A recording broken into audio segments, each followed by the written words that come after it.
Assalamu alaikum wa rahmatullahi wa barakatuh. Welcome to Noun. Types of noun. For all English learners, it's very important to know all types of noun.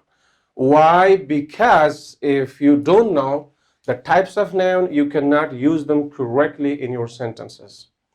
Therefore, it is very important to know all types of noun. In this video, I'm going to be explaining the different types of noun by giving you some very simple and comprehensive examples. I hope you will watch the video till the end, and it will help you to, learn how to use the different types of noun correctly in your sentences. So let's begin with the name of Allah, whose punishment is also kindness.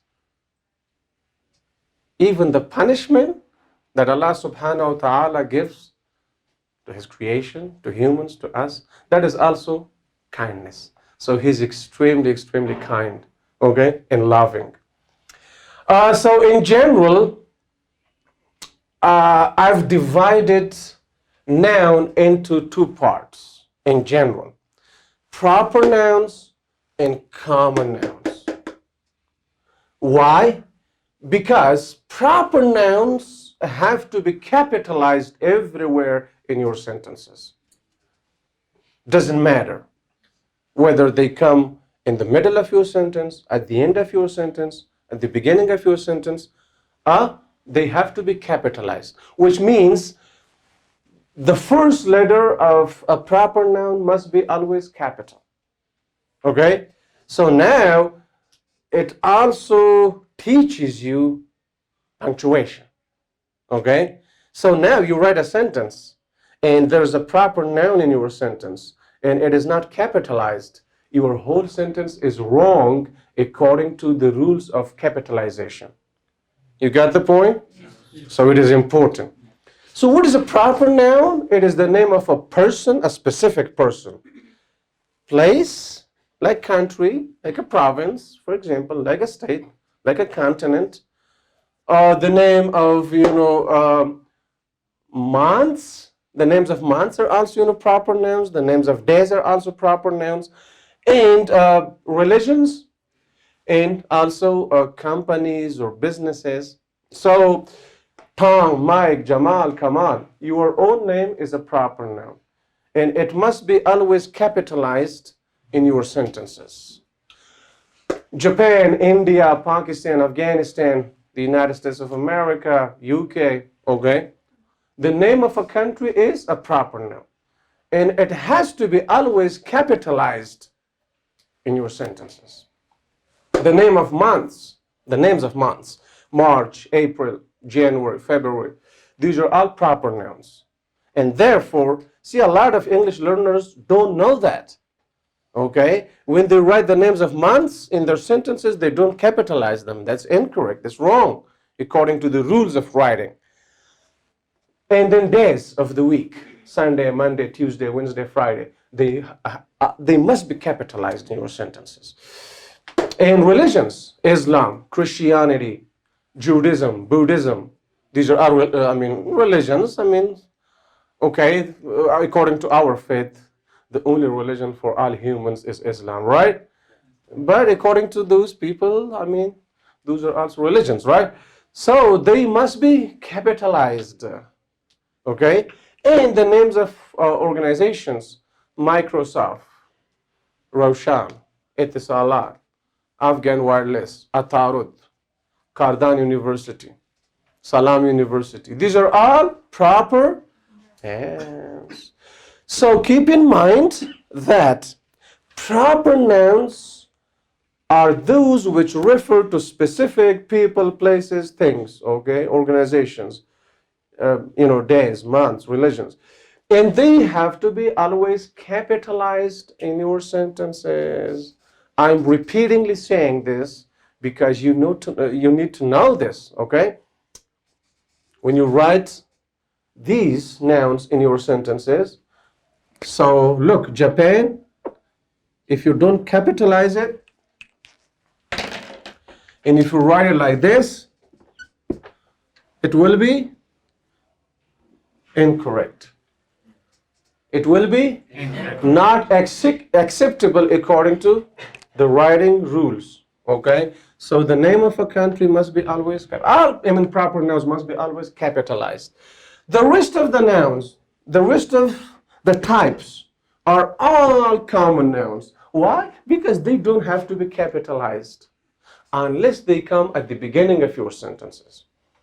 Okay? Any word that comes at the beginning of your sentence must be capitalized. The word that starts your sentence must be capitalized, which means that the first letter of that word must be capital. Okay? It must be a big letter, not a small letter. Okay? So now, when it comes to common nouns, we have abstract nouns, concrete nouns, compound nouns, countable, uncountable, and collective nouns. Look, what is an abstract noun? Something that doesn't have a physical existence. Something that you cannot touch or see or smell, right? Or taste. It exists. Your talent exists. Your intelligence exists. If we say she has a good knowledge, so knowledge is something that exists, but it's hidden. It's hidden. It's not touchable. It's not, visible. We cannot see. So those kind of nouns are called abstract nouns in English language. Okay? So we believe that, faith exists, talent exists, right? But you cannot touch it, you cannot see it, so that is abstract noun. So there are some examples. Information. It's a noun, right? If it's a noun, it can function as a subject in your sentence, it can function as an object in your sentence, it can function as an object of preposition in your sentence, right? It's a noun, but can you see information? You can't, right? Can you touch it? No. Okay, so it does not have physical existence. Or advice. Or for example, talent, intelligence, talent, faith, aqidah, faith, right? Idea. Okay? So now, for example, faith is something good. See, in this sentence, faith functions as the subject of a main verb is, right? Okay? He has a strong faith. He has a strong faith. Here it functions, as object. But it's something that we cannot touch or see, right? So it does not have physical existence, okay? So I hope that now you know what an abstract noun is, okay? So concrete noun, something that you can see, that you can touch, or that you can smell, okay? So table is a concrete noun. Cell phone, chair, boy, wall, anything that you can see, that you can touch. Okay, anything that has physical existence, anything that has physical appearance is called concrete. Okay, you got it? So concrete nouns like chair and book and pen and table. And then we have compound nouns. Now look, a compound noun is the combination of two or more than two nouns. Okay? Now, some of the compound nouns are written separately. Like there's a space between them. Bookstore. Okay? Bookstore. There are more, but just an example over here. Some of them are written together without any space, no space. Classmate. You see that? Classmate, classroom, bathroom. All of these nouns are compound nouns. Why? Because there are two nouns, class, one noun, and room, another noun. Together it is a compound noun. But they are written together. There is no space. Then we have, so now simple noun plus simple noun. Simple noun plus simple noun. There is space, there is no space. Okay? And then we have simple noun plus gerund noun. Like snow fighting. Snow fighting. If there's a lot of snow outside and the children play, they snow fight, right? So snow fighting, simple noun plus gerund noun. Again, it is a compound noun. Or for example, swimming pool. Swimming pool. Gerund noun plus simple noun. Okay. Uh, Finally, you have compound nouns which contain more than two nouns, three nouns, four nouns. World Trade Center. World Trade. How many nouns are here? Three. But this is a compound noun. Okay? Keep in mind that compound nouns also function as singular subjects in your sentences. It's very important to know because a lot of mistakes come from subject-verb agreement. When English students or English learners speak English, so there are some mistakes, right? Some of those mistakes come from subject-verb agreement. Why? Because they think there are two nouns over here, so now my verb form should be singular. Why? Because they think that there are two nouns or three nouns. No, that's not the case. Still, they function as singular subjects. If they are used as subjects in our sentences, for example, the bookstore needs painting. So we do not say the bookstore need painting. The verb must take is, okay? Or for example, the World Trade Center is very beautiful. You see that? Or the World Trade Center was very beautiful because it was destroyed by Osama bin Laden, right? The World Trade Center, right? So now you see three nouns over here, but as a whole, it is a compound noun. It functions as a singular subject. So you do not say the World Trade Center were destroyed or are destroyed, okay? So you say was, the World Trade Center was destroyed. You got it? They function as singular nouns. Then we have countable nouns and uncountable nouns. Countable nouns and uncountable nouns. And again, the countable nouns are divided into two parts. There are regular countable nouns and there are irregular countable nouns. Okay? So we have two examples of regular countable nouns and we have two examples of irregular countable nouns.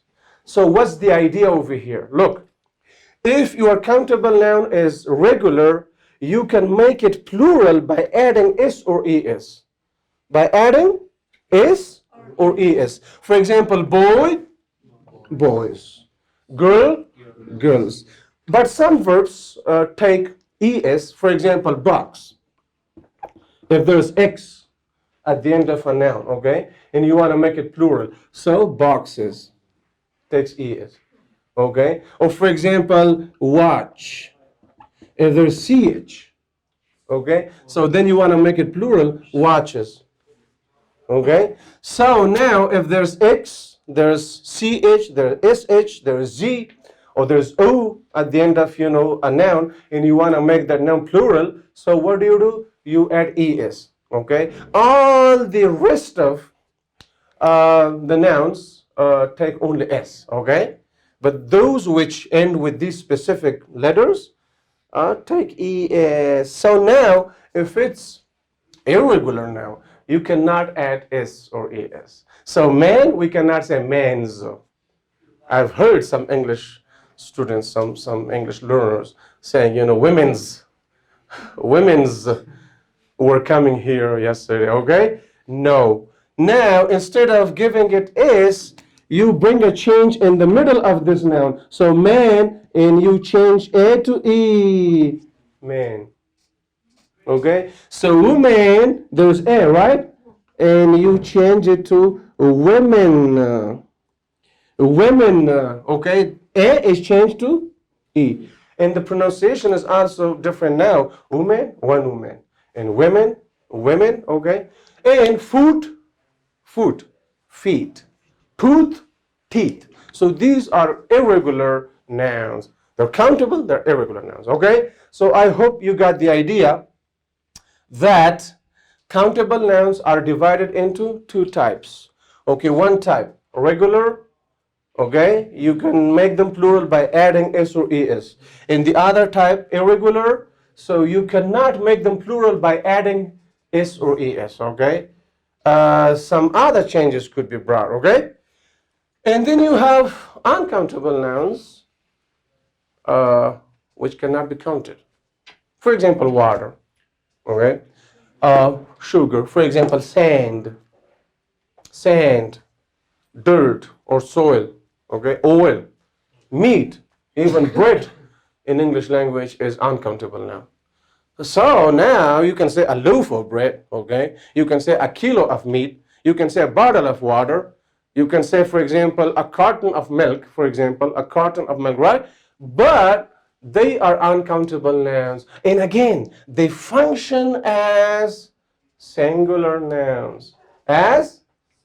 Exactly. For example, if this noun water is your subject in a sentence, it functions as a singular subject, not as a plural subject. For example, the water is coming. Okay? So you do not say the water are coming. The water is coming. Okay? The water flows. Look, if it's simple present tense, the verb takes S. Why? Because it functions as a singular noun. And again, if you put something that is uncountable in a container, then it becomes countable. Like water, a bottle of water, 2 bottles of water, 3 bottles of water. Okay? And for example, sugar, a kilo of sugar, 2 kilos of sugar, whatever, and sand. Okay? So this is how, countable nouns function in sentences. Okay? They function as singular subjects. And then we have collective nouns. Collective nouns. What does that mean? A noun which contains something else. Family. Family is, okay, yeah, it's a group of people. They're members in family. Army. Army is a noun, okay? And of course it functions as a singular noun, but the meaning is plural. When we say army, we mean a lot of people, a lot of soldiers, officers, NCOs, right? When we say class, so we mean, not classroom, class. This is a good class. So what do I mean? This is a good class. It means that all the students in this class are good people, right? So the meaning of collective nouns is plural, but the function is singular, okay? So army, family, team, group, these are all collective nouns. So now most of these, collective nouns end with Y. Most of them, not all of them, but most of them, okay? Like family and army. And then you want to make them plural. You change Y to I, and then you add E is, so families. Okay, once you make a collective noun plural, then the subject-verb agreement, okay? A family needs some help. For example, a family needs some help, and many families need some help. You see that? Okay, my family lives in Kabul city. See, it functions as a singular subject, right? But our families live in Kabul city. So once you make it plural, then, okay, it functions as a plural subject. If it's singular, it functions as a singular, subject. So you can make them plural, but, a collective noun, it's a noun which contains, something that contains something else, okay? So a group, it has a lot of members. A team, it has a few members, right? A class, it has students. A family, it has members. An army, okay? So, collective nouns. Okay, I hope this much explanation is enough. Isn't it? Yes. Enough, right? Any questions? No. Are you sure? Yes. Okay. Yeah. 2 kilo sugar is there or are there? No. 2 kilos of sugar is there. Yeah, because your subject, in fact, is sugar. Okay? It was a great question. Okay? So now, for example, we have uncountable nouns, right? So now, if you say, for example, 3 bottles of water are there, bottles of water. But if it's a kilo, like measurement, like 3 kilos of meat, you cannot say are there, is there. Okay? You got it? If it's meat, if it's sugar, okay, if it's, if it's oil, so 3 bottles of oil or 3 cans of oil are there, okay? Surprising, right? Yeah. So if it's something that you put in a container, in a bottle, but if it's something that you measure, then it functions as a singular subject. I hope the point is clear. If it's something you measure, you said a kilo, right? Right? So then it still functions as a singular subject. 3 kilos of meat is there, okay? 2 kilos of sugar is there. 3 kilos of oil is there. But if it's a container, 3 bottles of water are there.